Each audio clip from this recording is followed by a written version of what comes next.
All right. Can everyone online hear me? Somebody chime in. Yes. All right, cool. Can you guys see the PowerPoint also? Yes. Yep. Perfect. Okay. Anyway, my name's Travis Clark. I'm the productivity coach, Keller Williams, Santa Clara, and Thrive, Cupertino, both offices. I'm also a mentor in Walnut Creek. Tonight, I'm going to teach a class on sphere of influence. It's kind of what my thing is sphere of influence. We'll open it up for questions, both people that are online as well as people that are in here. I have handouts for the people that are in here. If you're online and you want one of the handouts, please email me. It's travis.clarke, travis.clarke @kw.com, and I will make sure I will give that to you guys. Okay. First thing, before we get started, I'd like to introduce you guys to Robert Sogamonium. He's going to do a little plug for something that he has coming up that also ties directly into the power of sphere of influence and marketing. So go ahead. Hey everybody, I am Robert Sogamonian. As Travis introduced me, I'm an agent up in Walnut Creek. I used to be the regional tech director for Southern California region for Keller Williams, assistant team leader up in Walnut Creek for a while as well. Love real estate, love technology, and so that's kind of where I've been. I'm partnering with Travis on the Real Estate Collective to help with real estate and to also help with videos and social marketing and other technology related things. I'm actually having a workshop, whether you are a brand new person just getting into video or just getting into real estate or anything like that. Branding is super important. So I am putting a workshop together to help people level up their video production. So if you are seasoned, this might not be the class for you. This is more of a beginner class, but we're going to actually go and make a little bit of a better video than just those normal videos that you see where people are just talking into the camera for a minute and a half or 2 minutes and you're kind of bored, you just kind of keep swiping. We're going to put something together that's a little bit more involved.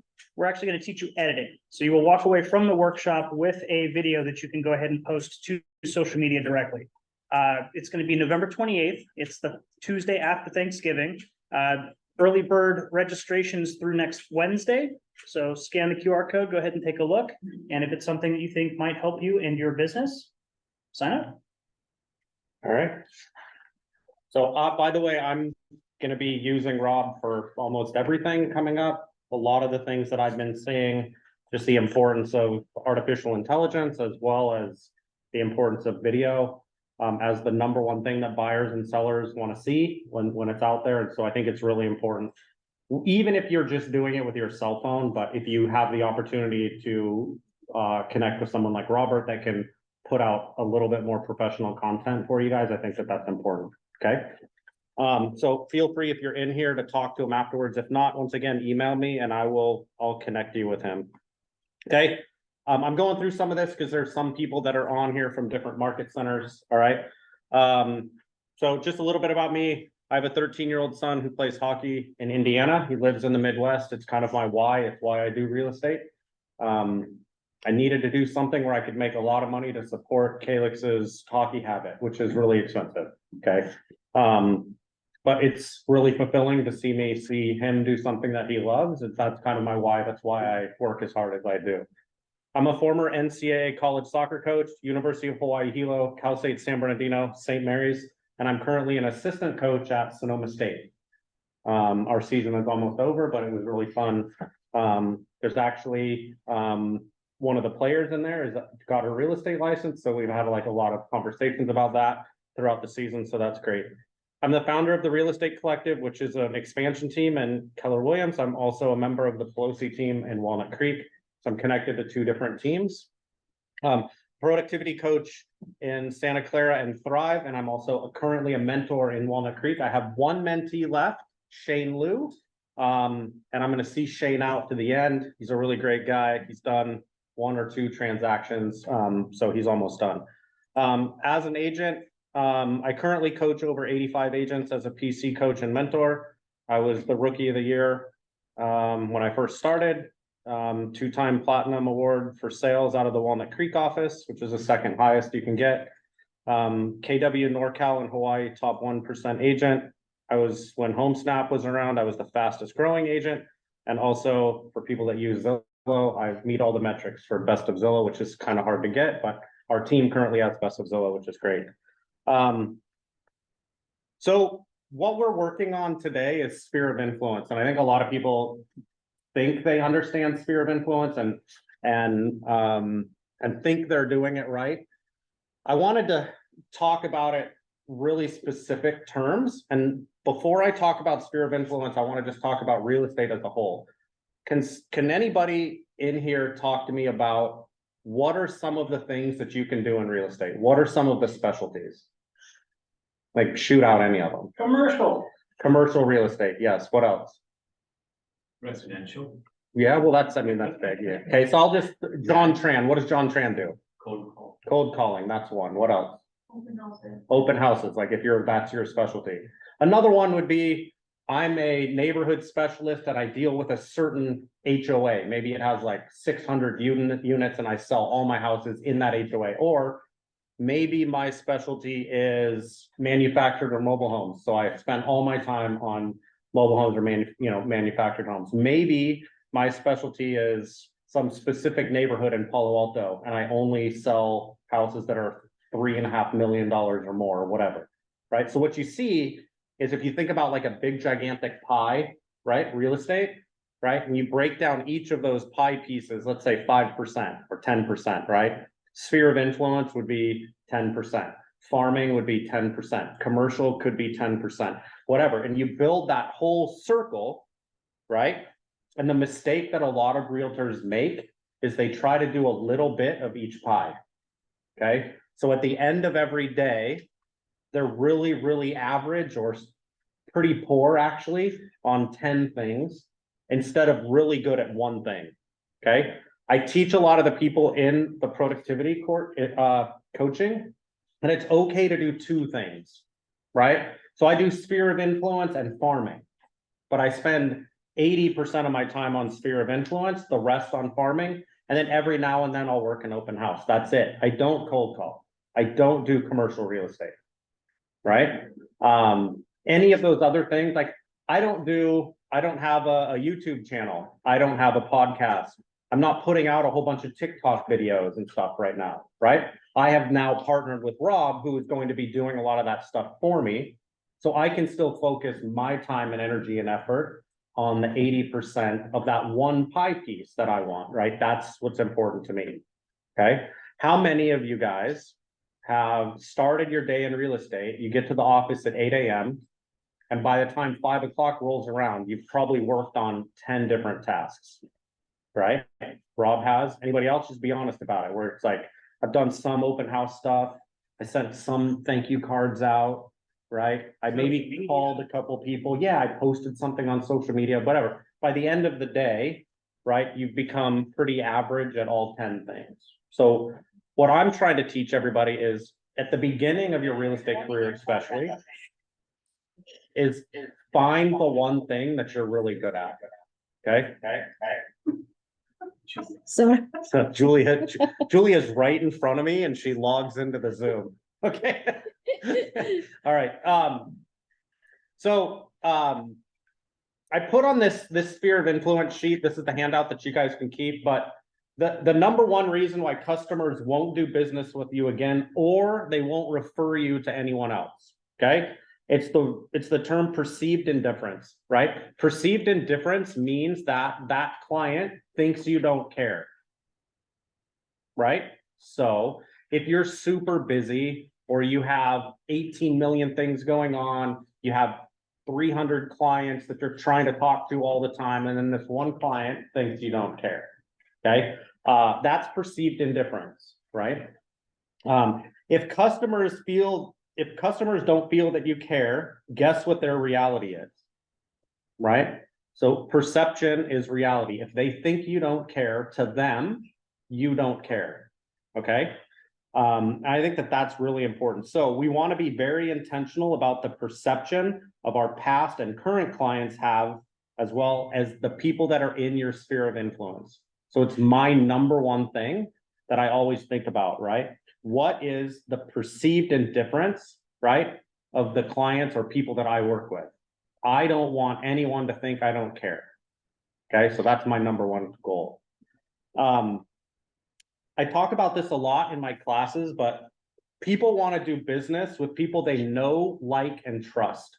I've said this almost every single class that I teach, that people will do a deal with you if they know you, like you, and trust you. All three of those things need to be in place 95% of the time. So I talk about open houses a lot. If you're working at an open house and somebody walks into the open house, you have maybe 2 minutes with them. Do you have any chance to get all three of those things done by the time they walk out? At the end of 3 minutes, are they going to know you, like you, and trust you? What's the one thing that you can get out of an open house of those three items? Like, okay. Does anyone like a car salesman? Right, and I talk about this a lot, right? Okay, you walk up to a car lot, you walk on, and the second that you walk onto the car lot, people are in your face hounding you. All you want to do is look at that car. Now, you're not even sure you're going to buy one yet, but they're in your face, right? That's that used car salesman kind of feeling, right? But I've talked about the CarMax model in some of the classes before. Anybody bought a car at CarMax or went to CarMax? Okay. If you go to CarMax, you walk into the front door, they say, hey, how are you doing, sir? Go ahead and take a look. Let us know if you have any questions. When I walked in there the first time, I was shocked, right? I walked in, I was like, holy crap. So I turned right, I walked out, I looked at like 25 cars, no one bugged me at all. I walked back in and said, hey, I'd like to drive that blue Honda Civic. That's the one I want to drive, right? And then I picked it and I asked a couple of questions, but why I'm telling you this is like, people come to open houses to look at the house, correct? They don't go to open houses to have a car salesman in their face the whole time. It makes their experience at the open house kind of negative. So your job, right, in these cases is to get them to like you. Obviously, to grab some contact information, right? But the end goal is, can I add one person every weekend into my sphere of influence or into my network? Right? I have a lot of people in my current sphere of influence that my initial meeting point with them was at an open house. And then I've created a relationship over time, and I'll kind of show you guys how to do that right now. Okay. And there is no exact right or wrong way to do it. There are some people that work open houses that have a sign-in sheet. They walk in, first thing they say is sign in. Before you can even see the house, sign in. Here's a sign-in sheet, QR code. Go for it. No one wants to do that. Right? To get someone to like you, if that's how you start, it's a pretty negative beginning. Okay. So I think it's really important to try to create somebody in these situations to like you. Once they like you, they might return your phone call, right? Then they start to get to know you, right? As they start to get to know you, start showing them houses a couple weekends, right? You get more face time with them, then they start to trust you. Now they know you, like you, trust you, right? They might start writing offers with you. But it's not just that. If you might be able to get a one-off transaction also, because you're giving them a deal where they feel you could get them the house. They'll just do a deal with you, but they're not going to do another deal with you if they don't know you, like you, and trust you. So it's not just the one deal. Okay. So we start out by, what is your sphere of influence? So to me, I have 10 people that I have in my sphere of influence. Okay. Past clients, family, extended family counts, right? My uncle, maybe my uncle's brother, right? I can go pretty deep into my sphere of influence with extended family, friends of friends, people that you meet other places that then kind of loop into your sphere of influence. Neighbors, it's really important that all your neighbors know you're a realtor, right? And that you talk to them quite often, okay? Your spouse's friends and acquaintances, if you have a kid, the teachers, school workers, their friends, parents, past coworkers, social group members, anyone else you might interact with, your physician, hairstylist, anybody like that. People from groups or clubs that you've joined. I'm in a running group in Pleasanton. I go to Fleet Feet. I've done 2 transactions from Fleet Feet. Okay, because what I'm doing is I'm trying to expand my sphere of influence. Okay. what I want you guys to do is think about, right? Every name that you can think of and determine whether you'd like to text, email, or contact them through social media and enter them into your CRM, right? Like, I want you to think about like everybody in your phone, right? This could be something that you guys do later on, right? Look through your phone, go through and think, is this somebody that I would call? This is somebody that I would text? Is this somebody that I want to enter into my CRM, right? I want you just to kind of think about that. Has anybody went through their phone or their email lists or whatever, and then kind of sorted through it and see who they're missing from that? You have? What was that exercise like? One of the first things I did, put everybody on a spreadsheet, so I could enter them in my command, Yeah. Yeah, everybody. and so it took a long time. It took a long time. Yeah. Okay, so that leads me to this part, right? Because I did this, okay? So an 80-20 rule, okay? And I'm gonna start down at the bottom, sphere, 20% and 80%, okay? It's not just social media followers, it's pretty much anybody, right? Within your sphere of influence, but I guess I'll start with social media. Let's say you have Instagram. In Instagram, you have 1,000 followers on Instagram, okay? So if you have 1,000 followers on Instagram, right, there's an 80-20 rule or a 20-80 rule. What that rule says is that 800 of your 1,000 followers on Instagram will never do a transaction with you, okay? 200 of them will potentially buy, sell, or refer, okay? That's the 80-20. 20% of your people will buy, sell, or refer at some point, or there's potential for it. It's interesting when you look through your list, right? And you kind of like list 80 or 20, 80-20, who those people are, okay? So with that in mind, I think it's very important that you know who your 20% is. Not only on your social media following, but even within your sphere of influence, okay? Also, the 80%, 80-20 rule also comes into play if you're thinking about what you're posting or what you're putting out to these people. So these 20% or these 80%, right? 80% of social media posts should be centered around content that provides value, information, and or personal stories that people might want to interact with. 80% of what you post. I am currently trying to improve this with myself. It's hard, right? 20% of your social media posts should be centered around promotions. Example, just sold. Congrats to my clients on buying this new house. That is in the 20%. Give me an example of something that would be in the 80%. Picture of my dog. Yeah. Vacation pictures. Did somebody on the chat have it? Yeah, vacation pictures. Vacation pictures, yes. Anything that people might want to interact with, right? Also, I would say anything that's informative, educational, right? So interest rates are 8%.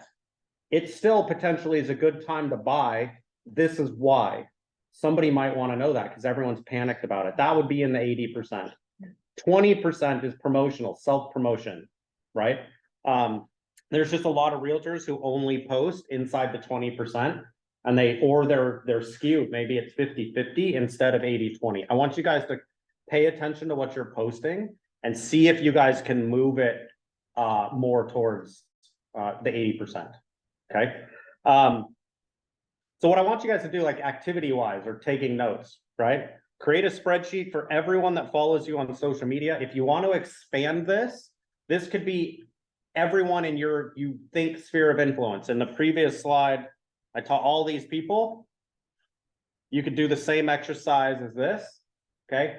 So let's just, if we're just going with that 1,000 people, everybody in my social media following, and then what I'm gonna do is tag the 20%, right? Or take note on it. If I'm writing it down on a pad of paper, right? I'm gonna write Deepak 20%, right? Gagandeep 20%. What that means is she's in my 20%. Deepak is in my 20%, okay? Those are the people that might want to do business with you. Why would you want to identify who those people are? So you can be constantly in touch with them. Yeah. Okay. So I brainstorm what type of posts you should use to target those people over time. And then down here, I put all the different ways that you could target them. I'm gonna give an example, right? Let's say Deepak is really into rental properties, and I know that, and he's in my 20%, and I set an alert in command to alert me, hey, send Deepak something, whatever it might be, right? So what I want to send Deepak, maybe I don't send him directly, maybe I put it in social media, because I know Deepak's gonna see it. He sees all of my posts. So I want to talk directly to Deepak. He's in my 20%, he's important to me, right? I would post, the banks just changed lending rules. Now you can buy an investment, a 2 to 4 unit investment property, if you put 5% down, if you live in the unit, if you live in one of the units. For more information, give me a call, right? So what I'm doing is I know Deepak is into investments. He's one of my 20%. I know he's gonna see that post. He's gonna read it, he's gonna interact with it, right? That's gonna be important to him, right? You're really into dogs, so am I. So I might, if I'm trying to target you, I might post something about, here's my dog Puck, we went to the dog park, we whatever, because I know that I'm gonna get interactions from you. Like, Yeah, about that. You get what I'm saying? So what I've done is I've identified my 20%, right? And then within that 20%, right? The work that I'm doing every day in the office is I'm just taking notes, maybe in Deepak's, if I'm using Deepak as an example, in his command, in the notes section, I would write, try to post social media targeting Deepak, right? Because it's not just Deepak that's gonna click on that. There's other people in my 20% that will like that, right? Also, there's other people in my 20% that probably have dogs, right? What is another topic that you think one of your people in your 20% might be interested in seeing or would click on in your social media? Kids activities, yes. Right? Maybe you have somebody that really enjoys hiking, right? Or backpacking or something like that. So you can craft some sort of social media message that it goes out, because that's in your 80% of your social media messages. And if you're gonna post something once a day and it should be 80-20, what I'm saying is not only are we doing social media, just do social media, but I do social media to target people within my sphere of influence. Right? Because if I post the one about the rental properties or investments, I'm gonna go in and just see, did Deepak click on it? Did he hit like? Right? If he did, I might be able to call Deepak. Hey man, I just saw that you liked that post I did. Do you have any questions? Right? I just got into contract or closed a contract in Groveland for an Airbnb. Yeah. So I posted something on social media because I knew that my client, right, was looking into some sort of rental property. I don't know, a couple weeks ago, I posted a couple things because I noticed that he'd been following my social media a little bit more, like he was clicking on things and liking things. He also likes hiking, so I posted a couple things about that. It was just in my like real thing, right? And I posted a couple things about cap rate and a couple other things, right? I even posted something about, you know, you pay rent for, 5 years and whatever. Though that was targeted towards specific people that I know are struggling with deciding, do I want to buy right now or not, right? But anyway, so it's my client Raj, and he ended up calling me. It was like 3 or 4 posts, and then he called me and he's like, hey, I saw everything that you've been posting. I was meaning to call you and chat with you. I wanted to see if we could meet and come up with some sort of strategy. I think I want to buy something, right? And I met with them, and then, we ended up buying a Airbnb in Groveland, and yeah, it was great. You guys probably saw that. Now I'm gonna repurpose all that and shoot it out in ways that maybe other people in my 20% might also want to do the same thing, right? Does that make sense? So I really want you guys to focus on this 80-20 rule, or 20-80, okay? 20% of all the people in your sphere of influence or in your social media, 20% will buy, sell, refer, or you have any shop. 80% probably a no-go. So don't spend your wheels on the 80%. What I want you guys doing, if you're going to spend time on sphere of influence, the activity to be get a pad of paper or a Google spreadsheet or whatever you want to do, write the names, everybody that's on your social media, are they in your 20% or not? It's not a guaranteed, but it's who you think, you probably know. And then right next to that, right next to that, write something that you think they might like, some activity, some social post, something that you think gets their wheels spinning. And then those are the kind of things that you should be creating content wise every week, right? Because you could probably do a series of 10 posts and almost get all 20%, all that entire 20%. And then if you just keep going, what you're doing is you're giving them the information that they want to see. And then you're going to end up getting results from it. This is just the 80-20 rule is what I use, the way that my mind operates for how I operate social media wise with my sphere. Okay, because I'm using this to target my sphere specifically. Okay. Also, when I call them, there are people that I call my sphere of influence. Some people I talk about really specific things. Some people it's really general, right? If it's just a general check-in, hey Tina, how are things? How are the kids? Whatever, that might be different than, you know, somebody else, you know, if I'm calling Deepak and I know he's interested in investment properties, you know, I could say, hey Deepak, how are things going? How are the kids? How's the wife?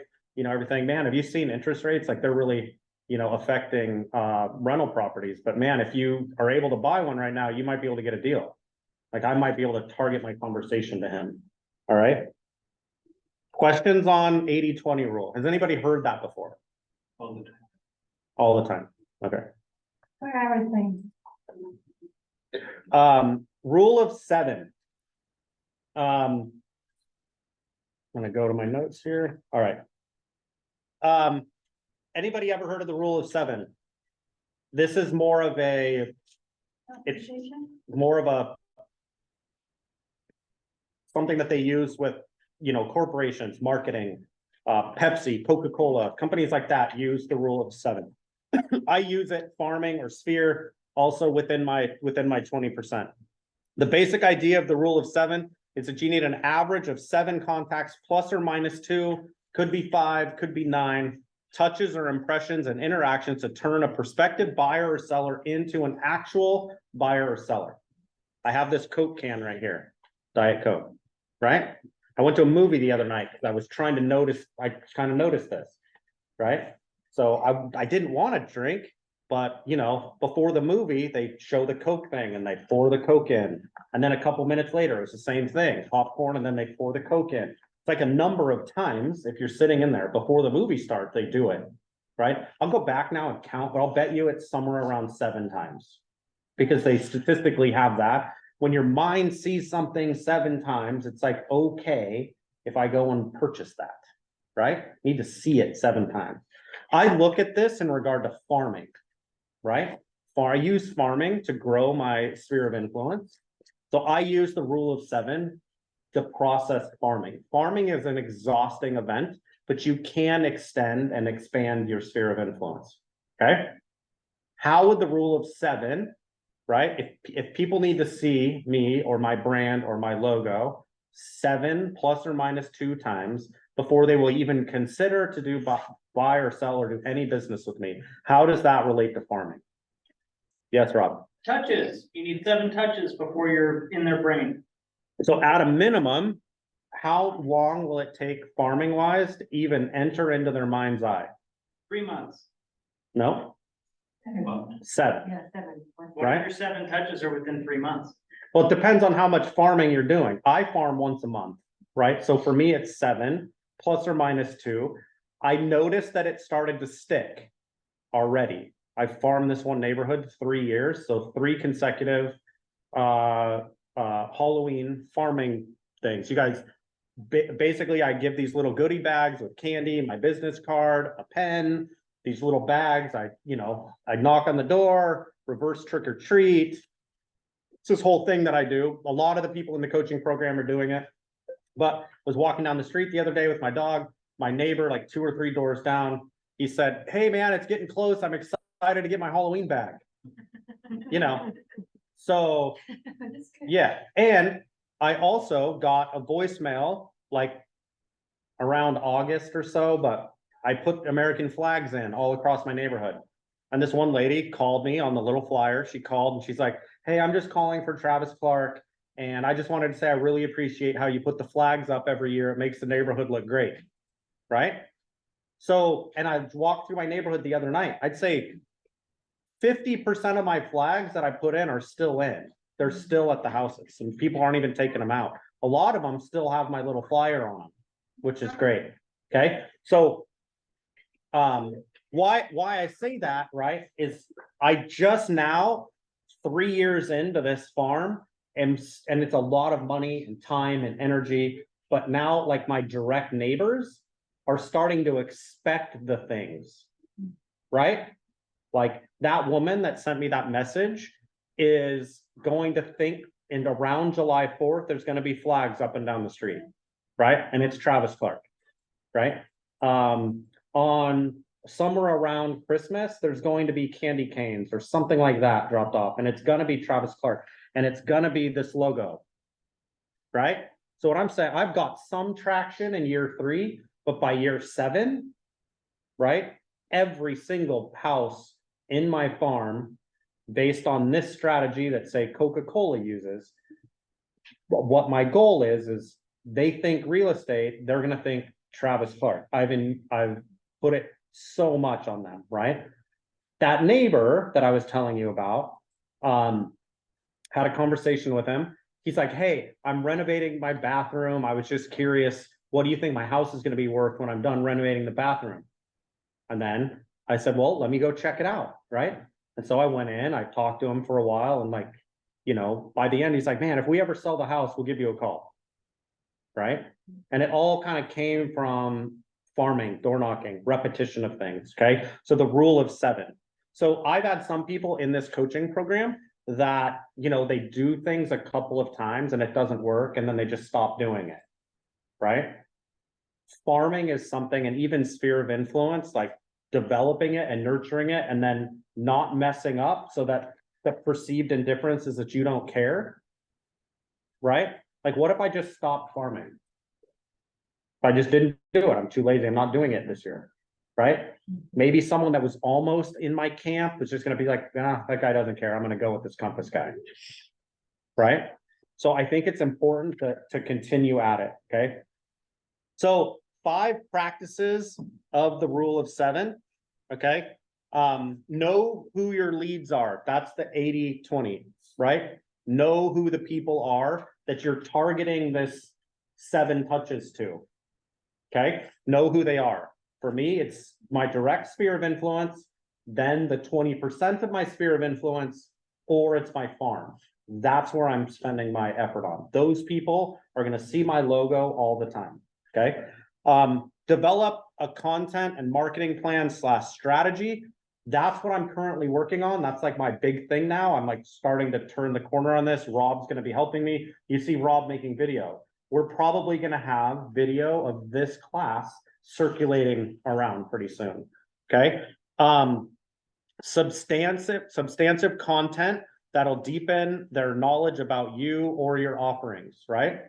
So I'm going to be targeting my 20% inside of my sphere of influence, or like Deepak. Deepak is going to get a lot of information from me, either text message, email, social media, about rental properties, right? Valerie is going to get a lot of information about the Humane Society, dog walking, whatever, right? And I'm going to try to create that relationship. So I want you guys to dive into that 20%, okay? And then be really specific within that 20%. Door knocking on a regular schedule. I think it's really important that you have a farm and that you door knock. Yes, Deepak. How are you deciding who gets what? Because I assume you have one broadcast channel where whatever you put, everybody gets it. So how you're segregating? Well, I think like you, so I'm just assuming you have, you have a shit ton of people on your social media, right?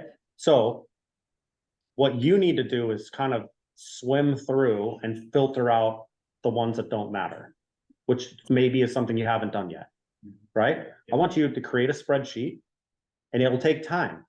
Have your assistant do it. I want every single person's name that follows me on social media on a spreadsheet. And then you go on that spreadsheet, and then you put a check next to everyone that you think is in your 20%. Then, next to that, I want you to write what you think that person is interested in. Then you sit down with your assistant or your team or Robert or you or whoever does it and say, what 10 pieces of content can I create? Right? To target as many of these people in my 20% as possible. And everyone else doesn't matter. Right? I think you have such a big following that what you're doing is and I'm sorry if I'm just generalizing, but it's like a random splattering of information, right? And maybe you're not getting more detailed to the people that matter. Does that make sense? Yeah. Like what I want you guys to do is be really specific about what you're putting out. Don't put out a bunch of random stuff. Does that make sense, Deepak? So that would be how you do this. Okay. Mix it up with paid and organic content. You can do paid Facebook ads. You could do organic content. I mean, anything you guys want, but I want you guys to mix it up. I don't want it to be the same thing all the time. And then this is really important, right? Too much ad speak can turn people off. So if you do too much of it, it's kind of annoying, right? Or if it just seems so car salesman like, right? People will stop following your channels, right? So I think that it's really important that you pay attention to that, right? So that's where the 80-20 comes in, right? If it's really 80-20 on information that people might want to use, or it's information about your activities that you do, or things that people will like watch the video a little bit longer because look at this awesome hike in Yosemite, I'm on Half Dome, right? People might want to watch that more than see 80% of your content. Look at my house I just sold, with a selfie next to it. That's boring. No one wants to see that, right? So if you flip that over, sometimes you'll avoid this ad speak stuff. But I want you guys, if you pay attention to it, so Deepak, if you pay attention to it and you do 80% of the stuff you're doing, right, is really focused on kind of one thing, right? But then within your sphere of influence, right, you're focusing on just 20% of the people, and then you're not diluting it so much and you're not flooding them with so much that they stop paying attention to you. So it's this fine line, right? It's like, how much do you put out? How much do you not put out? Right? But what I want you guys doing, find out who you're talking to and then create 10 messages for those people. You might not grab all of the people in your 20%, but you're going to grab a bunch of them. Okay. And maybe right now, Deepak, you don't even know what content you should be putting out because you haven't paid attention to who those people are or what they want to hear. Like it's funny. Like I feel like if I say stuff at my house, I think it's because of some of the stuff we have at our house. Whether it's our Nest system that's set up online or, Alexa or whatever, right? I could talk about, oh, look at this Champ jacket I got. This is great. And then like in 2 days, I started getting information about Champ jacket, right? It's really targeted, right? And we can't do that. We don't have the resources to do that as a realtor. So we actually have to like dive into it. But what I want you guys doing is see what your people want, okay? And then kind of start giving it to them a little bit, but don't overdo it, okay? Make sure you're delivering informative content that can start real conversations, right? So in the videos, right? What do you think? Call me if you want to talk about this. Ask questions that drive comments that are going at the bottom, right? Those are things that I'm going to start doing right now, like at a pretty high level. It's like my main focus right now, right? Venture off-site. So this is also like kind of, I'm using Deepak as our guinea pig here, but if Deepak has, Deepak has this 20%, right? And so I'm saying venture off-site. So a couple other ways Deepak could do it. He could do some blogs, some interviews, panels, podcasts, or whatever, take all that content and then reshoot it out to that 20%, right? So they're not seeing the same Like I see Deepak's videos, they're really cool, they're well done. Hey, this is Deepak, your local Bay Area realtor, right? Yeah. Well, what I'd like you to, like, something to do is can you get that same info, but 3 different ways? Can you do it through a podcast as well? And then even if it's a fake podcast, right? Robert Yeah. told me that one of his clients did a fake podcast. Yeah. Right? But it was like, can you deliver the same info, but different from different locations? Right? Cause then it's not gonna trigger that it's kind of the same. Okay? Informative and interesting content, you know, if your content sucks. I post sucky content a lot too. Congrats to my client on closing on their, you know, I mean, you know, informative, interesting content. Like the one that I was the most proud of that I got like the most feedback from, honestly, was if you pay $3,000 a month in rent for 5 years, and I was just touring a house, and then the next slide came in, right? It said, you will have paid 280K in rent, or whatever the number was, 180K in rent, or whatever. I got so many people that sent me back something and said, holy shit, I had no idea. Is that true? Like, you know, so it started like a lot of conversations. That's informative. You guys could probably see people posting stuff on Instagram, TikTok, or whatever, and you're like, damn, that was a good video. Copy it. You can copy it, put it out, but if it's interesting content, right? Because the person that did that video is not in your like sphere of people, it really doesn't matter. You can even like send them a message and say, hey, I really like your video, I'm gonna copy that. But most of those videos are copied from someone else. Okay. I love it on Facebook when I see a post and somebody says, oh, X, Y, or Z. And then every other realtor that I know starts posting that exact same thing. And I'm like, oh my God, my feed is flooded. Yeah, but that's realtor to realtor feeds. Yeah. The people that's going to aren't connected to all those other realtors, so they might only be seeing it once. Robert saw it 25 times. Your people are only seeing it once. Your sphere of influence is only seeing it once. And it's something to think about, right? Establish a presence. Don't neglect their inbox, right? Well, I put sorry here. Build your brand. My brand right now, Real Estate Collective, it's this logo. It's not the Travis Clark team, it's this logo. This is the brand that if you're doing, this is what you're gonna start seeing in my farm all the time. Build your brand. You don't have a brand yet or a logo, create one, right? Deepak's got a pretty cool one. Who else has one? You got one. Tina, do you have one yet? Like a logo? I mean, a brand logo? Tina Wu? She's working on it? Okay. Create a brand. Yeah. I love yours, Tina. Very Yeah. cool. It is. Very fun.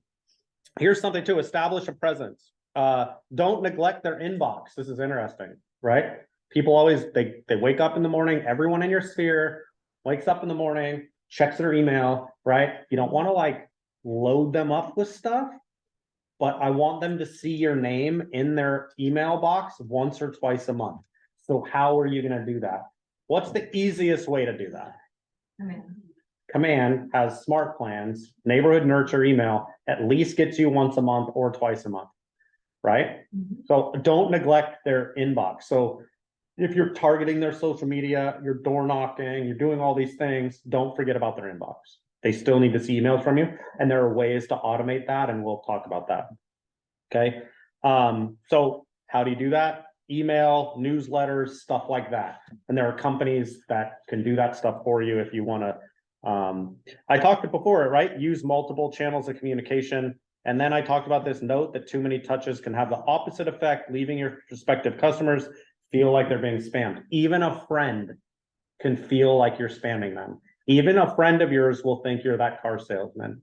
So you got to toe the line, right? You got to pay attention to the line. You got to pay attention to what you're putting out, right? With my sphere of influence, right? Sometimes I have conversations and they don't even realize that we're having a real estate conversation, or the purpose of my call was a real estate call, right? Hey, Tina, how are you doing? How are the kids? What have you been up to lately? Whatever. I don't mention real estate at all, but Tina got a phone call from Travis Clark, right? Maybe on my little thing, it says Travis Clark Real Estate, or whatever she tagged me as. She sees that, right? And in a year from now, she's going to get that call every month or every quarter, And then in a year from now, Tina's gonna think about selling her house and she's gonna be like, damn, I should call Travis. It's just in her mind, I'm gonna call Travis. I wanna get as many people thinking that as possible. Subliminally thinking, real estate, Travis, real estate, Travis, that's what I want.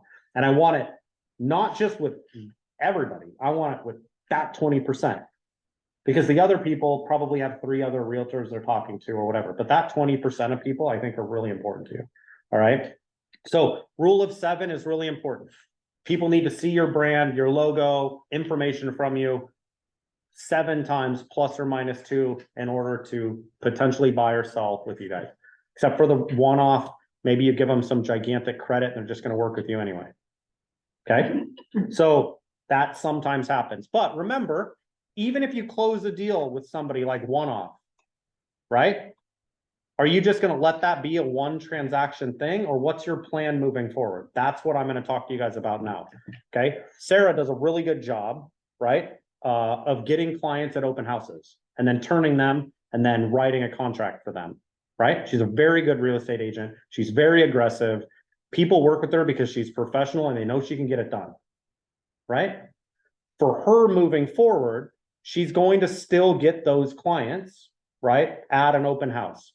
For her moving forward, how she's really going to make money in this business is those people buying or selling another house with her. And then another one.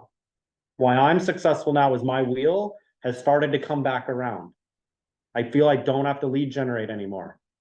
And what I'm doing is this, right? Sarah has 7 or 8 clients. All 7 or 8 clients that she's closed will be on one of these systems. And she might not close again with them for 3 years, but I want them on the wheel moving around to close again, right? And that's really specific, and that's what we're talking about. All 7 of the people that you've closed, I'm just guessing it's 7. All 7 of the people that you've closed, right, are now in your sphere of influence, correct? So what is the plan for them moving forward? I think that that's really important. It's something to think about, okay?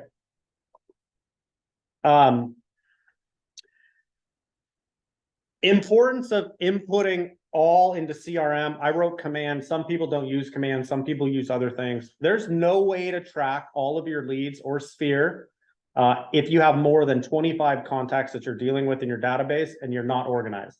So there are some people that I've worked with in this coaching program that don't use command at all. So one of the questions I ask is, if once you tip over to 25 people that you think might buy or sell real estate, and you don't have some sort of CRM software or that you're using, you are not going to be effective as a real estate agent. Okay, 25. Anything below that, maybe you can BS it and manage it, but once you get to 25, you have to have systems in place. Keller Williams invested a lot of money in systems, so I would highly advise you use it. This is the stuff right now that I want you guys to start taking notes if you guys can. Okay, this is my sphere of influence plan. This is where I make all of my money. Okay, importance of inputting everybody into command. I want their name, their email, their phone number, their address, their date of birth, their home anniversary. If I'm close enough to them, their wedding anniversary. I will get all of that information. Okay, I want you guys to download the Keller Williams app, the KW app. And then every single day, I want you guys waking up, have your coffee, or wake up, roll over, look at your phone, click the KW app and go, these are my 20 calls I need to make today. Who does that? Who wakes up, rolls over? Yeah, Deepak pointed at me because yes, I do that. I look at my phone, oh good, it's 7 in the morning. Who do I have to call today? And then it just sticks in my mind. I just know who I have to call today, right? Because I've set everybody up on smart plans. So the calls that I make I don't make random calls. Command is telling me who to call every day, right? That script you guys have right there, the sphere of influence script, that's who I call. That's what I say every day when I call. I think I told Raymond today, I made that call. I said those exact words 10 times today. Okay. All right. So I have two plans for my sphere of influence, right? And or people that I need at open house with too. First one, you don't want to put everybody on this. All right. If you feel like it'd be kind of weird if they hear from me this much, or they're going to say this guy kind of weird or a creeper, or whatever. Like if you think like, I'm gonna be a car salesman, he's calling me, but there are some people that you can put on this plan that are gonna be okay with it. Past clients would probably be okay with it. Like a really close friend would probably be okay with it. Somebody that's really ready to buy or sell might be okay with it.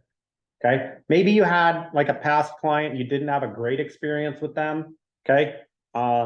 You could tell maybe they didn't really like you that much, it was just a kind of awkward thing, you guys have probably had that at some point. That would be this one, 30 touches.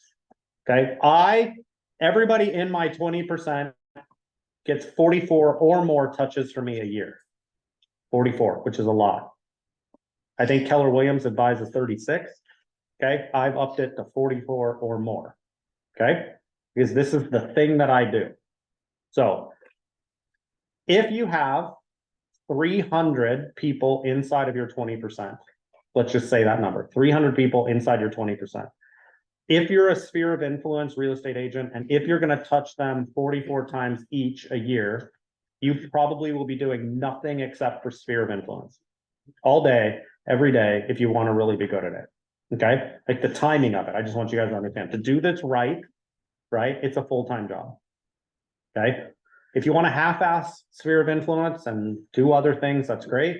Maybe we can create a plan for you guys that's a little bit less, but this is where I make my money. I set them up on a monthly call plan that's 12 touches, right? That is in KW, that's in command. I set them up on a monthly neighborhood nurture email, that's 12 touches, that's 24 already. Calling them every month, and then they get my monthly neighborhood nurture email. 24 times they hear from me a year, right? Since I know their birthday, I send them a birthday card or a gift or whatever I do on their birthday. Command will alert me on that. If you don't have somebody's birthday yet, right? Don't have their birthday. The script to get somebody's birthday is really easy. Hey, Deepak, how are you, man? Good, how are you? Yeah. Cool, man. What I'm doing this year is I'm going through all of my friends and family. I'm going to be sending out birthday cards this year, and I want to make sure I don't miss you. If you wouldn't mind, could I get your birthday? I don't need the year, just the month and the day, so I can make sure I send you one. Yeah, absolutely. That's so nice of you. It's February 29th. Cool. How's everything else going? And then I just go into a conversation. Okay. Oh, by the way, I don't have your address either, I see, but I want to make sure I can send you that card. What's your address, man? 123 Main Street. Cool. All right. So now what I've done is I've just updated my database with Deepak. Okay. I try to manually mail birthday cards to people if I can, if I know it's their birthday. Okay.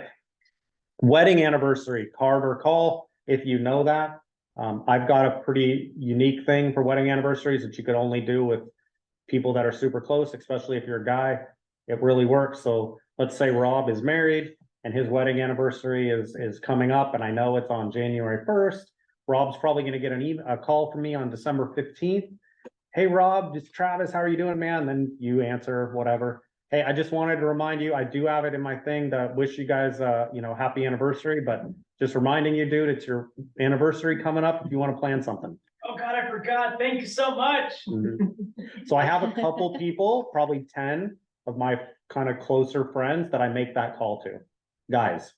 And it's funny because I said this at a class before, and one of the women in the audience were like, dude, we need that call too, but I was thinking, I can't think of many women that forget the anniversary. However, if you know one, it might not be a bad thing to just call and nudge a little bit. Or I could say, Rob, you got happy anniversary coming up, man. What do you got planned? Oh shit, I forgot. Right? So it's really important if you can get their wedding anniversary. Reminder media, magazine, something like that. We'll talk about that a little bit later. If I send the magazine out to my really close friends and family, people that I think will do referrals, that's another 12 touches. Now I'm at 36, 37, 38. I'm at 38 touches now, right? Invitation to any farm or community event you do. Our team does 1 to 3 events a year. This could be a garage sale, pints and pies. Like the one Alan did, which we're going to steal for next year, was that pumpkin patch event that they do, right? Those are those types of events, but I add those in my 44 touches. Okay.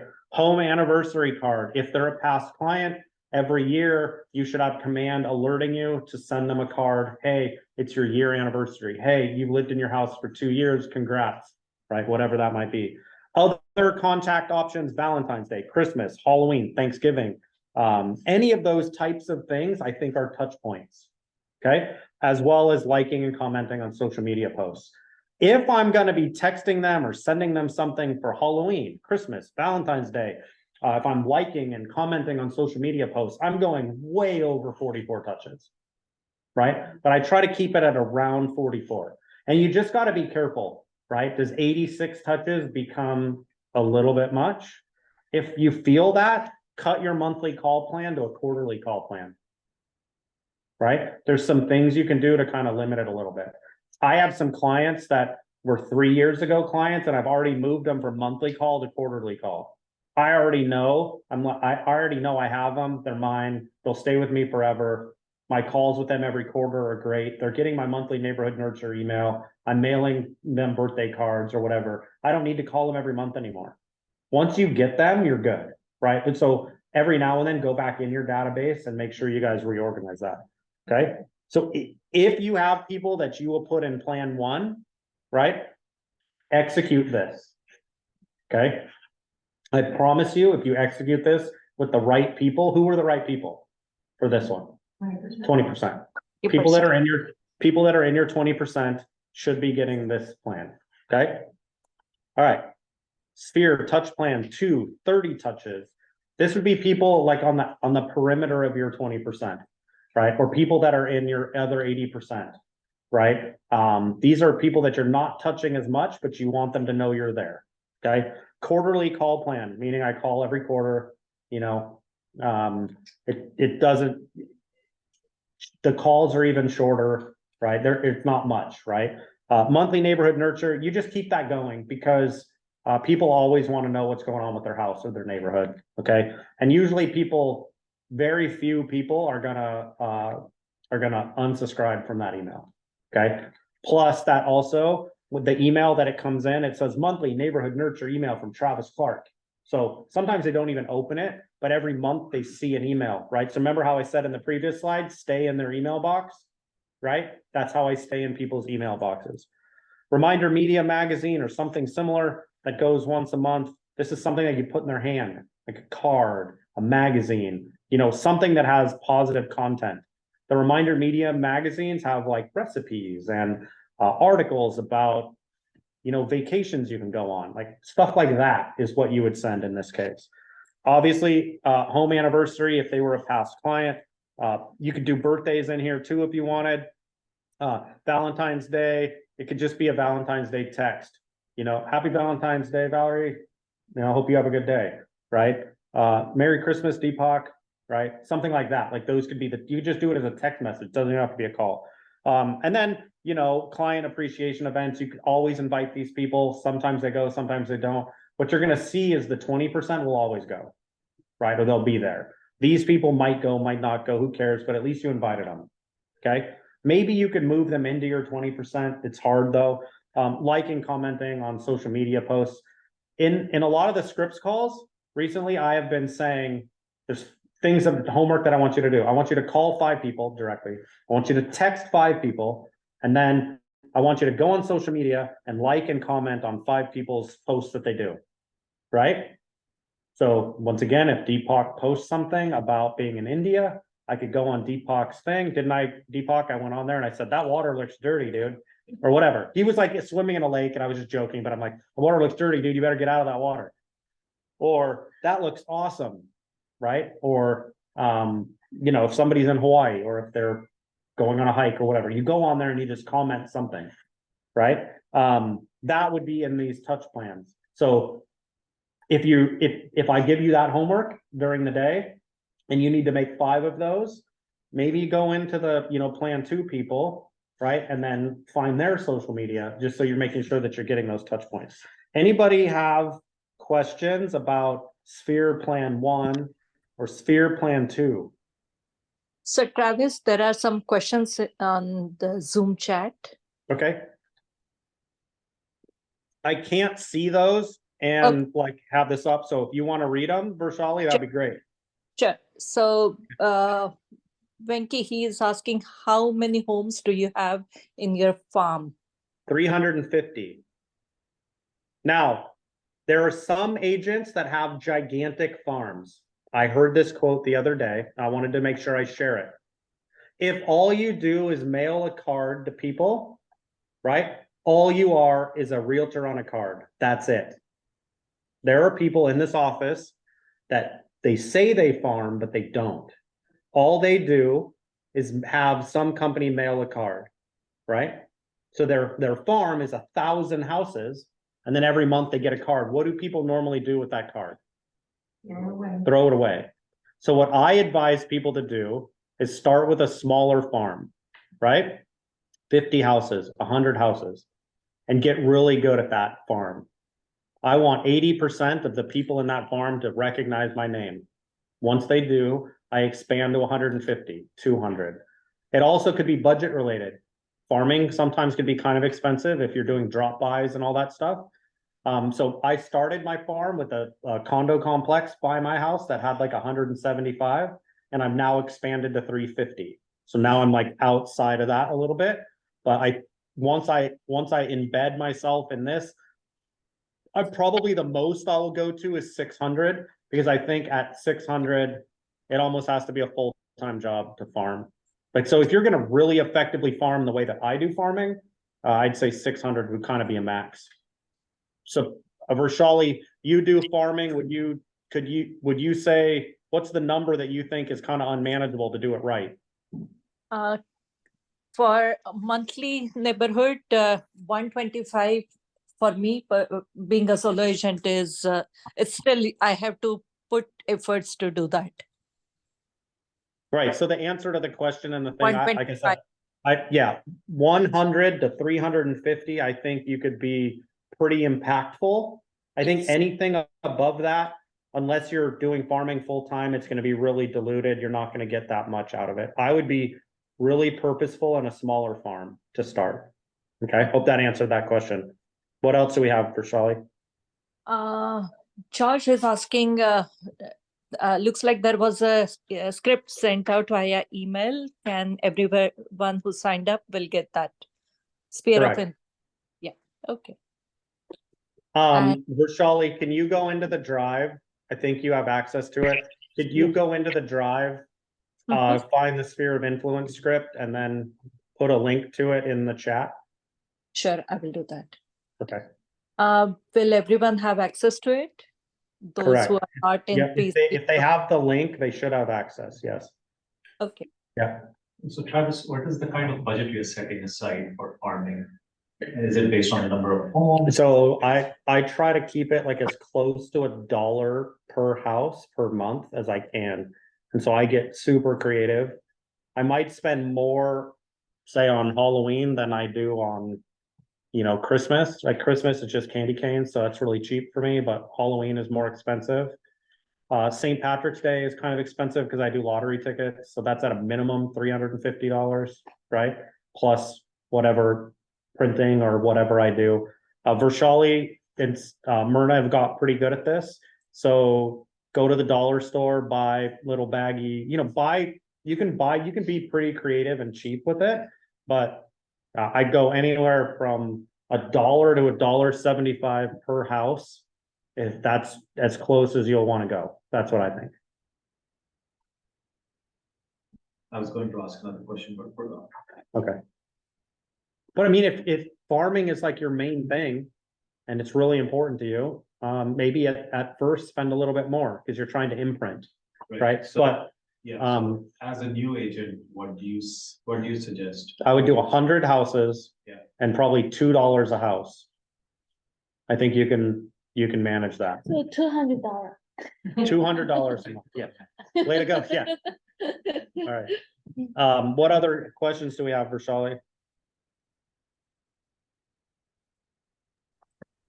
I think the last one so far is how to stay in inbox when bulk mailing is done. How to what? How to stay in someone's inbox when you're doing bulk emailing. Well, you don't, but if you've set up smart plans, right? If you've set up a smart plan, then you're already in their email box every month. If you don't have a smart plan set up, then you're gonna have to do something else. But smart plans typically don't go into junk. All right. There are also other companies that you can use that shoot kind of content related stuff to clients. So you can either do, command smart plans, you could do reminder media, Corfac does some things, AM cards does some things.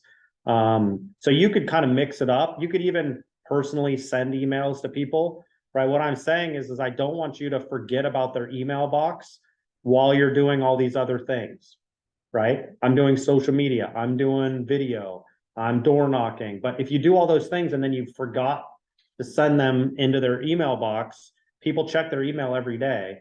So I want them to visually see your name. How you do that is up to you. But if you're doing bulk mailing and you feel it's going into the spam folder every time and they're not seeing your name, you need to reevaluate how you're sending the emails out.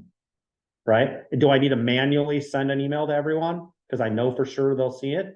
Because I'm saying for that 20% of people, right, it's super important that every month they see your name in their email folder. How that email gets in there doesn't really matter. They might not even open it. But I just want them to see your name. And Keller Williams has created the perfect spot for that. But if you don't want to use the neighborhood nurture email, then we can talk about other options. The best one is probably reminder media because it's pretty automated. So there are other things. Did that answer that question, Vishali? Yes, Venki mentioned yes. Okay. Venki, you can unmute and ask if you want to follow up with the question. Yeah, hi, Travis. Nice presentation. Yeah, thanks for the question. It's because we sent it by command and then we heard it, everything went to junk email. By Google, I think Google's, if it sees more than, I don't know, 150 emails, it sends it to junk.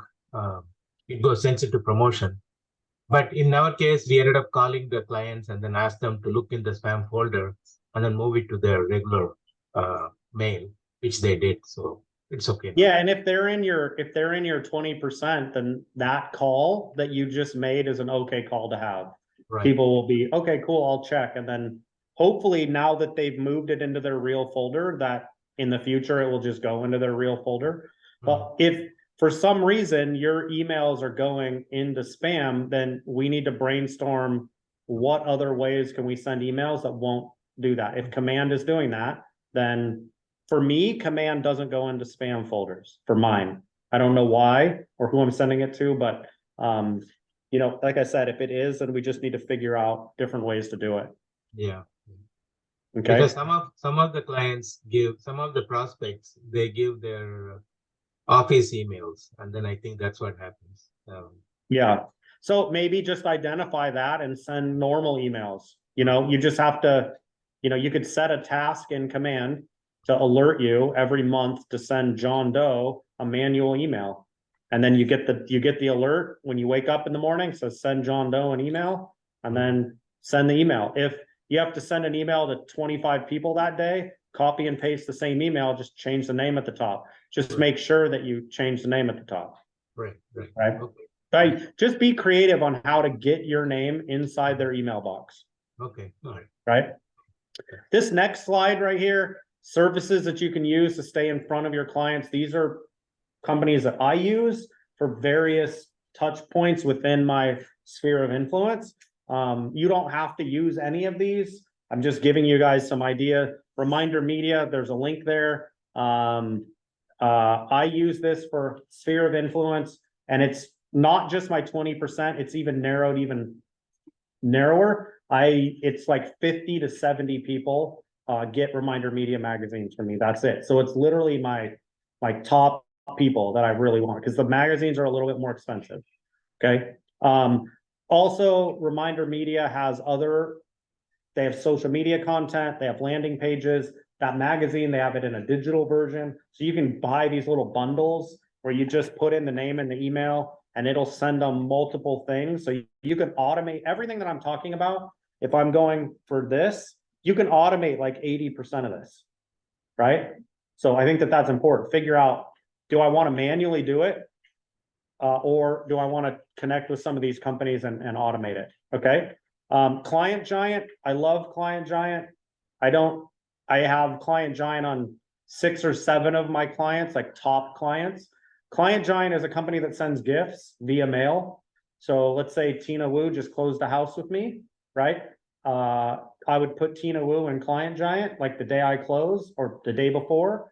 Tina Wu, her address, little notes or whatever.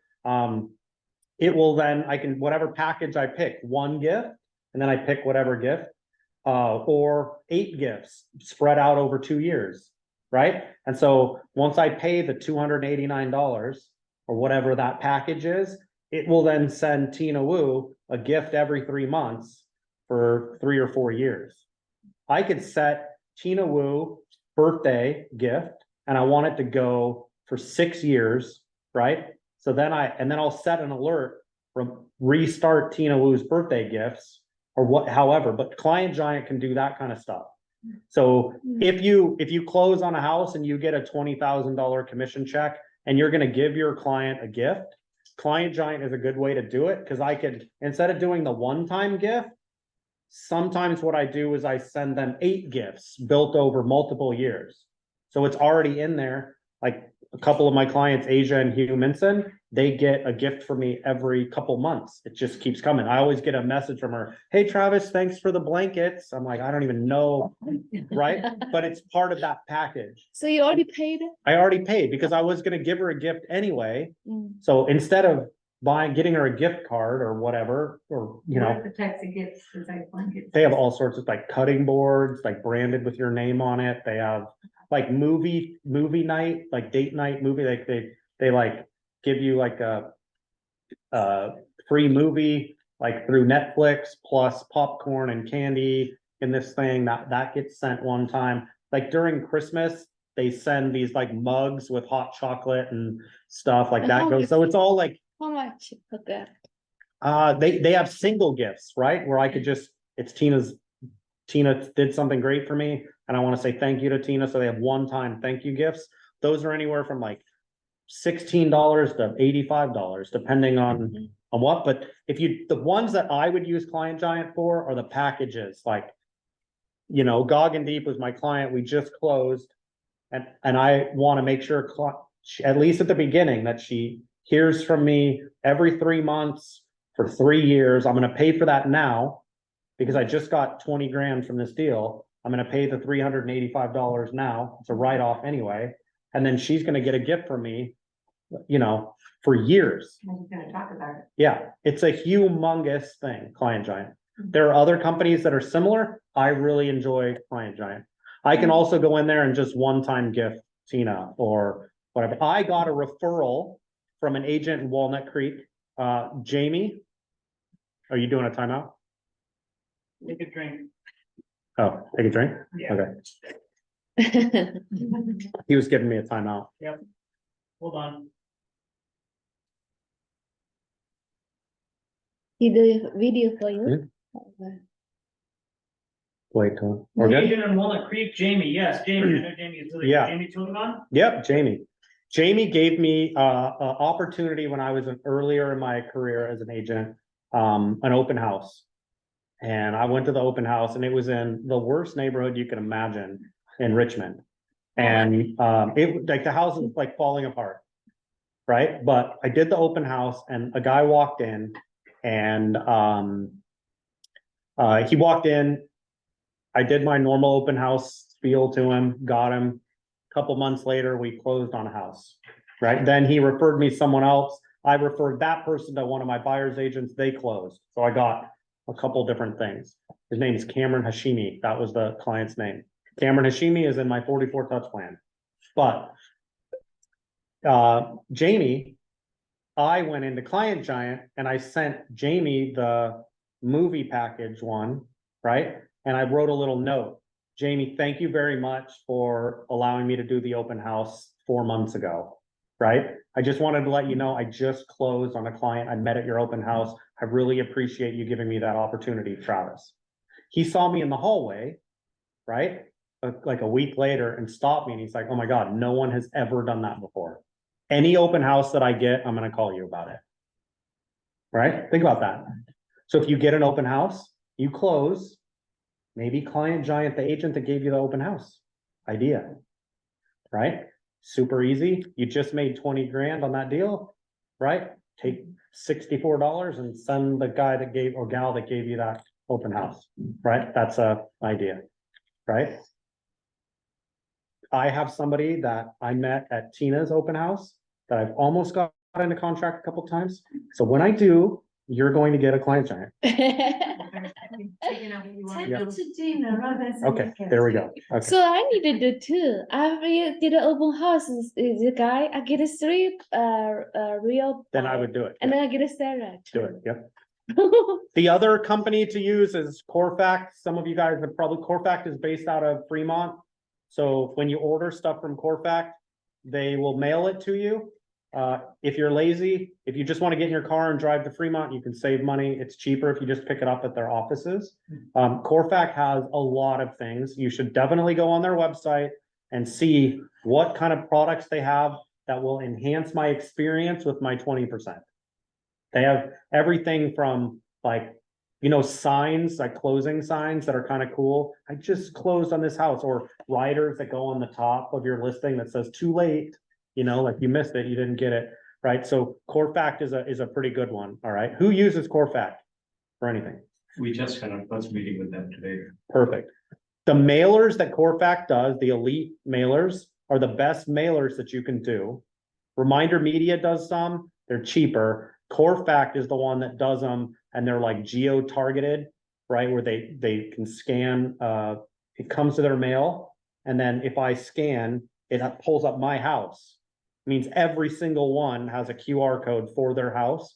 It's way more impactful, but it's pretty expensive. But if you're going to do the farming, right? If you're gonna do the farming, Corfact, and that's 350 houses, maybe that would be a 350 house thing from Corfact. I think that would be really important for you. Okay, but Corfact has a lot of different things. They have listing signs, for rent signs. They have, like cards. They have business cards. They have welcome to my open house cards. They have please sign in cards. They have all this stuff that they'll brand towards you. So go in there and surf around. Don't spend a crap ton of money in there unless you feel it's going to help you. I call this the shiny object syndrome. There's going to be things in there that are shiny objects to you, right? It's not going to help you buy or sell real estate necessarily. I want you to go in there and look with the goggles on of how can this help my 20%? Can I touch somebody in my 20% with some of this stuff? Okay. Year magnets. I do this every year, December. I'm about to order new ones. You can do ones with like the rate or the 49ers schedule on it. You guys have seen these things, 49ers schedule, baseball schedules. I just do like with my picture and whatever, and then a year-long magnet. Most of the time, people, when they get magnets, will put it on their refrigerator. But who will take that magnet that you mail them or drop off and actually put it on their refrigerator? Who do you think? 20%. They'll always put it on their refrigerator. Everyone else, it's a crapshoot. So if I have 200 people in my 20%, I'm ordering 200 magnets. I'm not sending my magnets to everyone else because they're gonna throw them away. So where order the magnet? There's a ton of companies that do that. Online? Just Google search real estate refrigerator magnets and a lot of them come up. But I've ordered from a couple different companies. Remember, only send those to your 20%. Otherwise, you're wasting money. Okay. Cutco, and I gave you, I just ordered Cutco. I ordered 24 of them. So Cutco has, if you email this or go to this, it's a closing gift thing. It's kind of like Client Giant, but they're like pretty fancy. Yeah, pretty fancy kitchen knives that are in these like really nice boxes. And then they open it up and it has my logo on there and it says Travis Clark and whatever. So if, they're going to take that knife and it's always going to be with them. Yeah. So I'm going to give those to important clients, and not all of my clients, but it's going to be a closing gift for important clients. Some people are going to get the knife. Some people are going to get Client Giant. The knife is pretty, just for the knife, it's pretty expensive. I mean, you can get little packages, but Cutco is something that will, remember, my 20% is the most important thing to me in anything I do in real estate, right? So I'm not cheap with my 20%. Okay, so Client Giant, Cutco, anything like that, it's pretty important stuff. All right, the guy to contact from Cutco, Jeremy Catlin, he's the guy that deals with realtors. I think you can get his contact information at cutcoclosinggifts.com. AM Cards, I just signed up to AM Cards. I haven't really explored it enough. It's like $39 a month. I'm gonna do, AM Cards has packages where I can put Deepak, his mailing address and his birthday, and then I can set up, they'll send a card to him for 5 consecutive years, and I just pay it right now. So I pay the postage now and for the card now, so I can get 5 years of birthday cards to Deepak, you know, for $9 or Is that whatever. card gonna have your name? Like No, it's all, yeah, it's pretty nice, yeah. So AM Cards is good. The thing that I felt was pretty impactful, Julia, will you go grab one of those right there on the refrigerator? You see it? One of the magnets. Oh, All right. I also, my business card, and I'm getting them in this business card, the new purple ones. I do, she's bringing it right now. I have business card magnets. Remember, this is all part of my sphere of influence strategy. Business card magnets, right? So when I close on a house, doing the final walkthrough, giving the keys, and then boom, right on the refrigerator. Yeah. that's good. So, Yeah, that's good. so that's the same thing. I'll send you a link, but there's 20 different companies that make those. So shop around and pick the one that works the best for you. Business card magnets are home runs, right? You work in an open house or whatever, you can put your, yeah, I put my business card, my magnet business cards on the refrigerator while I'm working the open house. If it's not my house, then I just take them off before I leave. But when people are walking around, How much each one? I don't know, like 60 cents or something, 55 Really? cents, something like that. I don't know, not that much. $40. Something. So just, yeah, so, remember, all of these things are ideas to help you with your 20%, if that makes sense for you guys. Okay, client / sphere focused events. These are touch points within that 44 touch policy, okay? On our team, we do a holiday pie event. We call it Pints and Pies. Okay, our admin assistant creates this little flyer. We mail it out to everyone. You guys are all gonna get invited to Pints and Pies this year, by the way. You get invited to Pints and Pies. They click on the link. We've done a Google sheet where they can pick apple or pumpkin, and then they put in their info. At the end, like 3 or 4 days before, we order all the pies. We get them at Costco. They come in. We reserve a brewing company. We have like hundreds of pies out because it's our whole team. All of our past clients, sphere of influence people or whatever. So you guys could maybe partner up. So you make like a bigger event, but you invite all of your clients, kind of a thing. We do it on a Tuesday because there's a Mexican restaurant right next to the brewing company. So we do $1,000 bar tab. Everyone that comes to get a pie can go get a drink. Then we're next to a Mexican restaurant that's doing Taco Tuesday. So they're doing dollar tacos. So it became a super popular event. Taco Tuesday, free drinks, plus they get their pie, and it's all free except for the dollar taco that you bought, because that's how much the tacos are. Last year, I mean, we had hundreds of people come to it, right? So that's an event. I've seen some agents in our market center, Vincent Rossi does this one, the movie night. It's really popular. You can rent out a movie theater at a specific time if you have enough sphere of influence, friends and family or whatever. This is a little bit more advanced, but you can rent out a movie theater, play a movie, invite all your people to come in. That would be a 44 touch point type of a plan. That would be pretty impactful. Tina, you might be able to do something like that and have people come to it. I think it might work. If you have enough people or past clients / sphere of influence, friends and family, kids, parents, and all that kind of stuff, it might work. I need an assistant to help them organize it. Yeah, it'd be, yeah. Family photo day is also a really good one. I know Rob did photos. Rob could do photos for you for this event. Get his business card before you go. It probably costs you some money, but you hire somebody to do the photos. You send out everything, though you're 20%, and you say, hey, I'm doing free family photos at this park from 3 o'clock to 7. I'm doing 10-minute appointments. Please schedule your appointment. You pay for the photo, right? But then, you know, all of your people, it's like just managing your 20%. Okay. The one that I added in here, which I thought was the best idea, and we're doing it next year, is the Halloween pumpkin patch event, which Alan Wang is doing, which I thought was fantastic. He partnered with a pumpkin patch in his farm, and he paid for us like 100 different, or the first 100 people that registered, they got like free entry into the pumpkin patch, and then they got to leave with a pumpkin. And they were there, like they're there, like checking people in or whatever. Great idea, right? Those are ideas that you can do inside your farm or in your sphere of influence to kind of manage that 20%, which I think is really important. Okay. Anybody else have an idea that like this that has worked? Well, one other one that I'll do in the summer is the ice cream truck. So I'll partner with somebody that owns an ice cream truck in my neighborhood. I'll buy 150 ice creams up front. Before I'll meet the guy, I'll tape my business card to all 150 ice cream cones. Like a week before, I send out, you know, or I door knock, send out everything I can. Hey, on Saturday from 1:30 to 3, an ice cream truck will be driving around in town.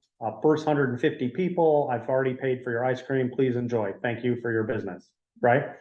I know there's a couple of agents in our market center who do garage sale events Yeah. once a year. Yeah, and I didn't put that one on here, but that is, I should have put that one on here. So yes, garage sale is probably, it's weird I didn't put it on there, but I made this yesterday, but garage sale is our biggest event.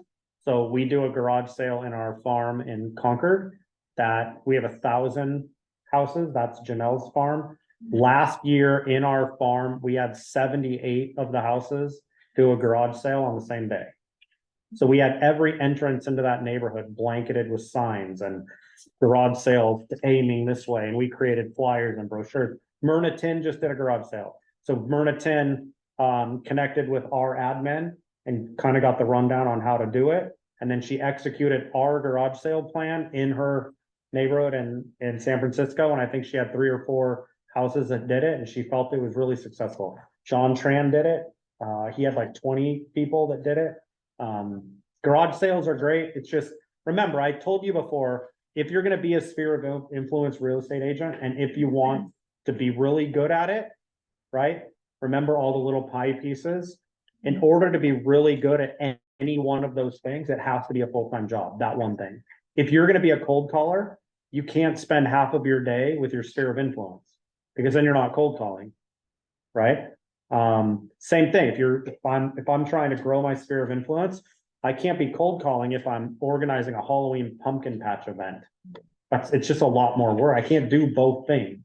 I think a lot of times real estate agents make mistakes by trying to do all things all at once, right? My advice to you guys would be to pick 2 things, right? And kind of lean into those things.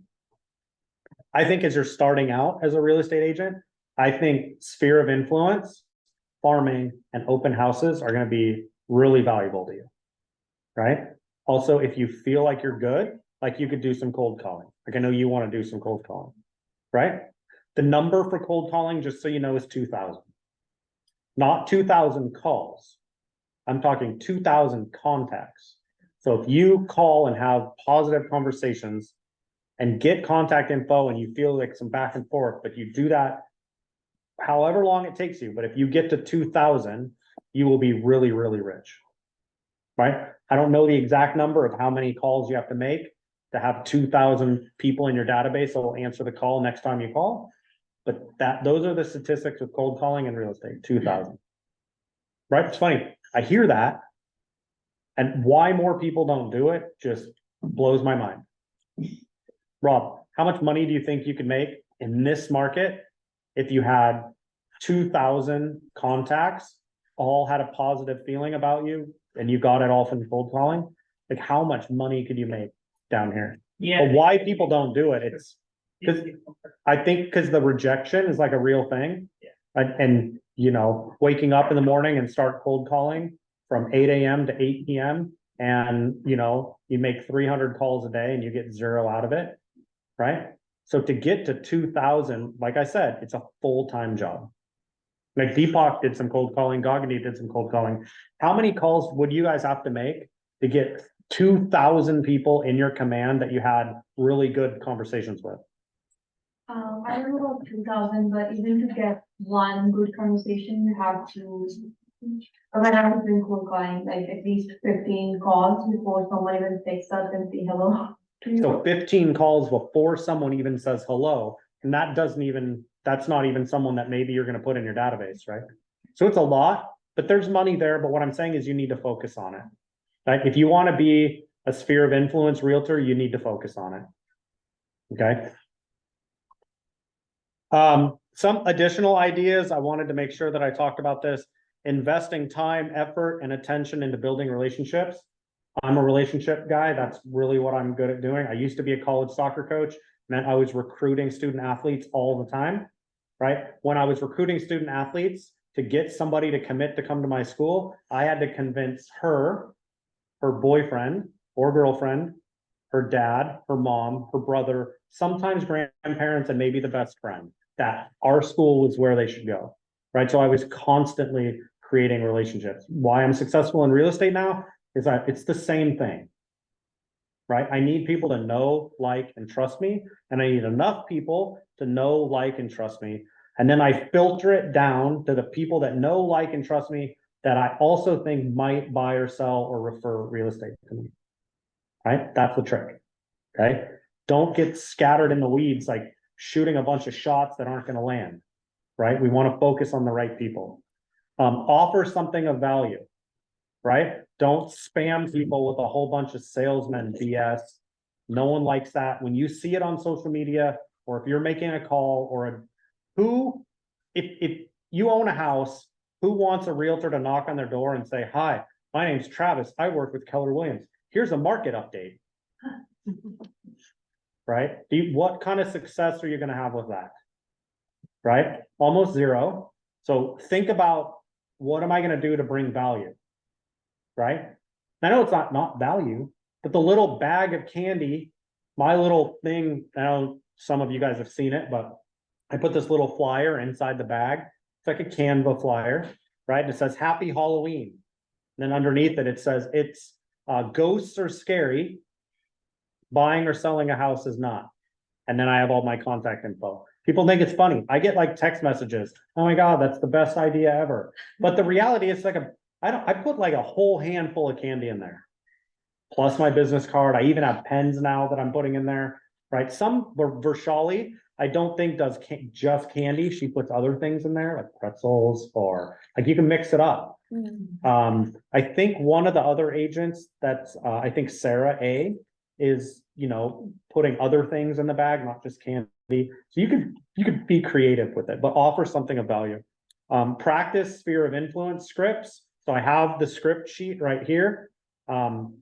I say this script 10 times a day, word for word. I have it almost memorized. I go through it. Okay. Even those little sections, create small talk, right? Give me some ideas for small talk with somebody in your sphere of influence. Did you see the game this weekend? Yes. What else? Come on, somebody with an idea. What are your plans for Diwali? Huh? What are your plans for Diwali? Diwali. Diwali? Yeah, that's a really good one. Right? What else?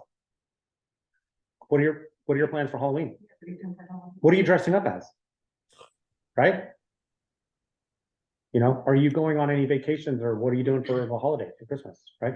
Those are things that you say inside of the script. You even see it on here. Create small talk, right?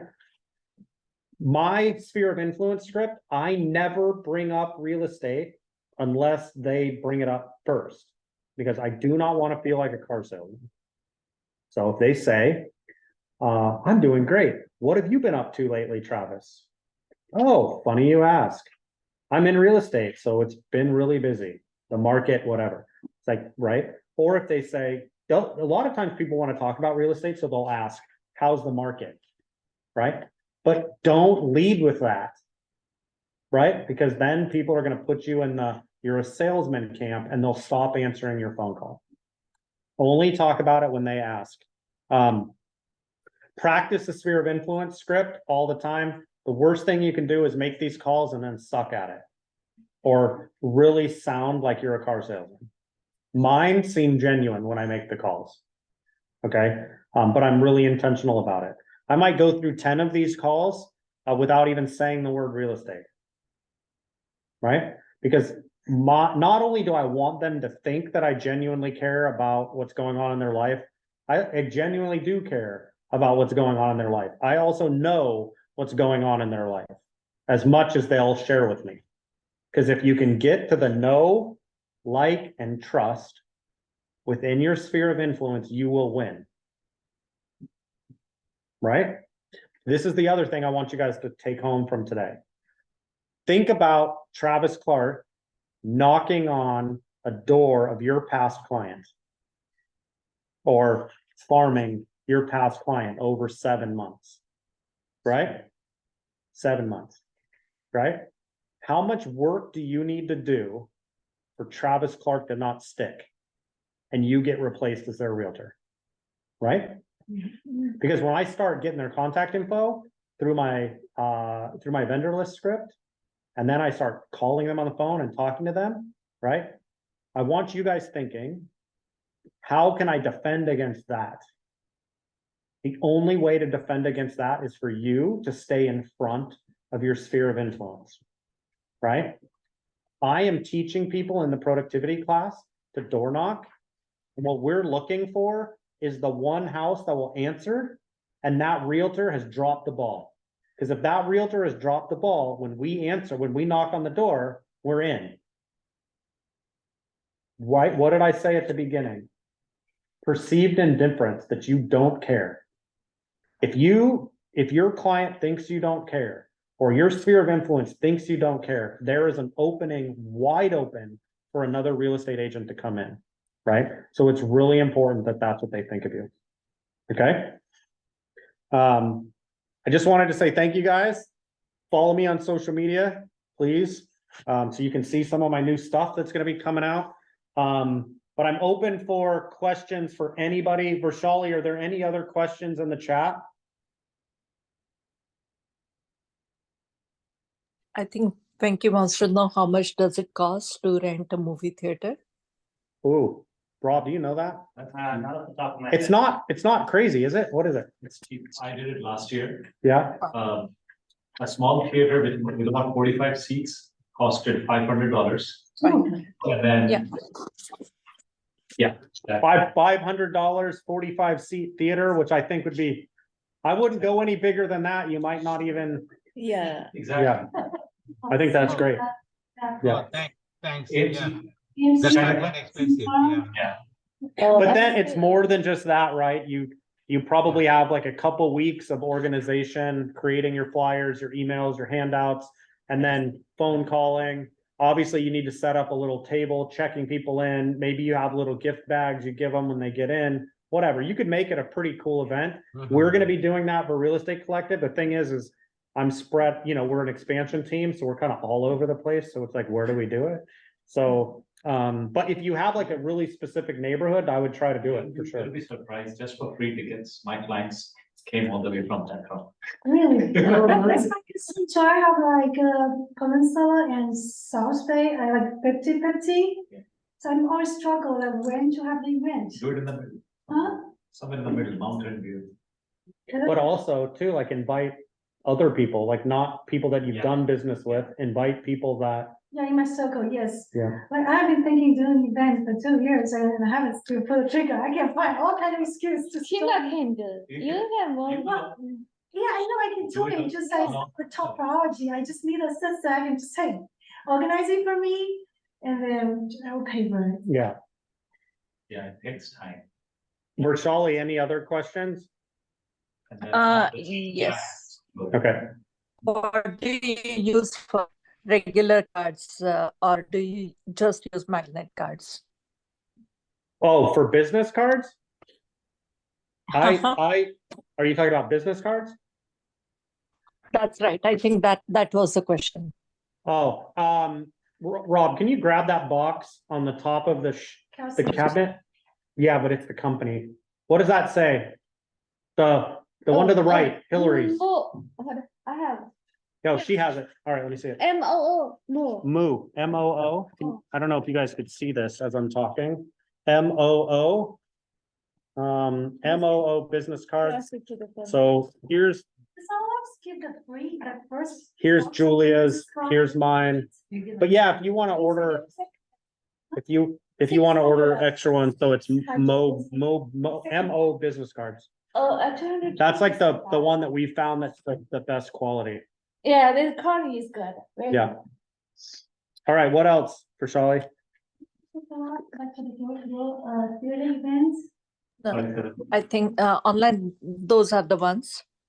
Okay, are there any other questions for people that are online? Maybe just skip it. All right, I'm gonna make sure I put this back up here. Oh, let me go back. I want to make sure you guys really understand the 80-20 rule. I really want you to make sure, I want you guys to think about who those 20% are. The task that I want you guys doing, the activity, create a spreadsheet of everyone that follows you on social media. Every single person. If you don't want to do that yourself, hire someone to do it. It'd probably be worth the $80 or $100 you pay someone to do that for you, right? Then I want you guys to tag the people that follow you on social media, tag them somehow, that the 20% of the people that you think you might do business with. Okay. Then I want you guys to brainstorm on ideas for how you target them, what info. Like I'm going to target Deepak for rental scenarios, for example. I'm going to target Valerie for things to do with pets, because I know she's really into that. But I want you guys to create 6 to 10 ideas of content so that 20% is really getting what they want. Okay. So understand that. Also 80% of your social media posts should be something of value. Okay.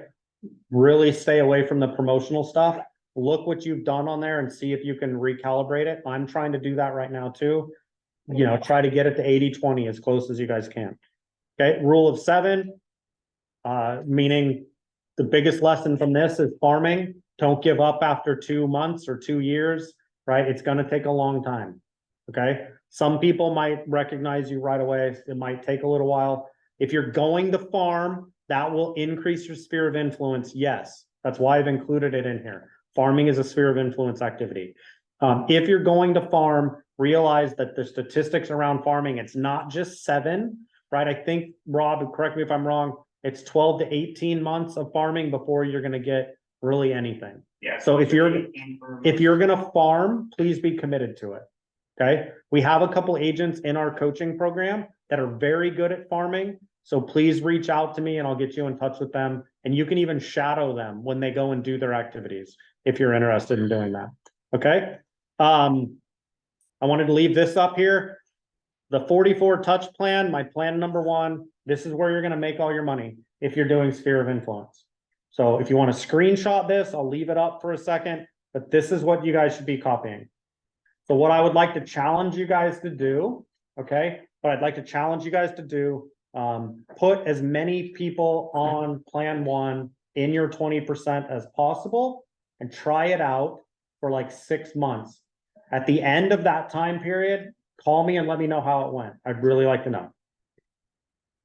Okay. Anybody have any other questions? Yes. Will the recording be shared to Yes. those who signed? Okay. Yep. All right. Thank you guys for taking the time. I really enjoyed it. Thank you guys. Thank you so much. Thanks, guys. Have a good night. Thanks, Travis. Thanks, guys. Austin, give me a call, dude. I will tomorrow. I'll talk to you then, bud. All right. Remember, Thank you, guys. door locking first time. They put their trust in me. Travis, I did the door locking in my neighborhood, Okay. So, and first time, yeah. you know who called them? You know who called me? Is the labor, is labor, but he is insurance guy. Oh, He called me, so I met him at coffee, I made appointment. hold on, I need to stop this. Hold on.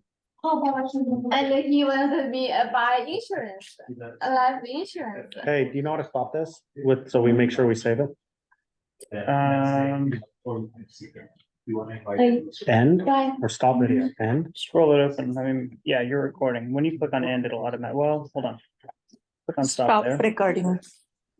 Actually, stop recording, we'll put it on cloud. I didn't do anything. I did. Oh, there you go. Yes. And then it'll send you an email when it's done. You're clicking on the video.